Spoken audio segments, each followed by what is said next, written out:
Blessed are the merciful.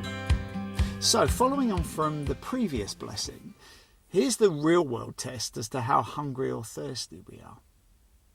We've already explored how in our meekness we've recognised that we can't change the brokenness of the world or even in our own lives. But here we're given a challenge to show Jesus-inspired acts of care and compassion right where we are and in our everyday. And think about it. When is that most difficult? When there's a need immediately in front of you? When you need to put an arm around someone who's hurting or collect a prescription for someone who can't get out? They're certainly good things.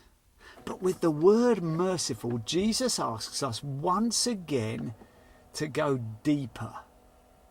The word used for mercy in the original Greek is eleos. In the New Testament, eleos refers to a gracious or a grace-filled action. In a word, it means not just to do what is just, that which someone deserves, but to have mercy, to do what someone doesn't deserve. Now we're cooking. Remember Joseph in the Old Testament? 11 brothers who sold him as a slave and told their father he was dead. Years later, Joseph gets an opportunity for revenge.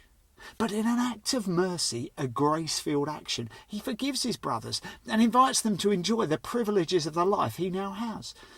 It's the same mercy we're called to, as Jesus forgave those who crucified him, or forgave Peter for pretending he didn't even know him.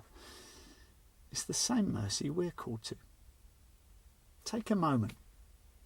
Think of the person who has hurt you more than any other, who you can't stand being around, the one whose name you can barely speak aloud. That's the person Jesus is calling you to offer grace-filled actions to. Even the person that cuts you up at the roundabout. Now, why would that be a reason to rejoice, I hear you say? Because it's that same mercy that God promises to all those who trust in him. Psalm 23 verse 6, for those who follow the Good Shepherd, surely goodness and mercy will follow us all the days of our life. Easy to do? No. Beautiful? Yes.